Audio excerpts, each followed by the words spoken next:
Welcome to the Cardinal Research Minute with your host and chair of the University of Louisville Department of Medicine, Dr. Kim Williams.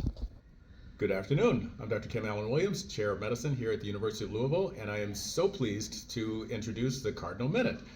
We are very pleased to have our research grand rounds with Dr. Helen Collins, who is a Ph.D. researcher and assistant professor here in the Department of Medicine, who gave a wonderful talk on mechanisms contributing to pregnancy-induced cardiac growth. Dr. Collins, can you summarize your talk in 1 minute? So I talked about the significant healthcare and maternal mortality rates that we've seen in the US. They're increasing year by year, and we need to educate pregnant women about entering pregnancy as healthy as they can be, and to also know the signs and symptoms associated with a normal pregnancy, but also those associated with cardiovascular diseases that occur during pregnancy. With respect to my specific laboratory's research, we found that during pregnancy the heart size increases, and we find that this is mediated through metabolic changes in glucose metabolism and ketone body metabolism.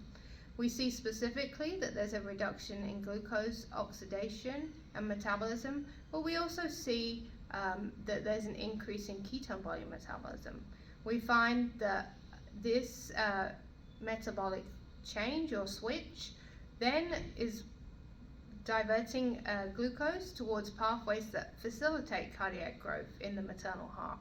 And we find that a new finding that hasn't been documented before, that the maternal heart can oxidize ketone bodies. However, this is less efficient than carbohydrate and amino acid sources.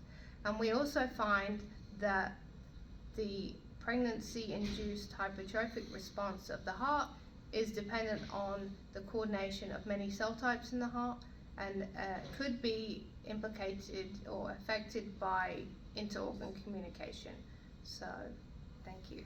Oh, fantastic. It was really informative. It stimulated a lot of discussion about other pathways and other things that we can do to try to help with our maternal fetal mortality, which obviously is third world-like, as they say, here in the United States, particularly for our African American community. So thank you for all that you're doing, and this has been a Cardinal Minute.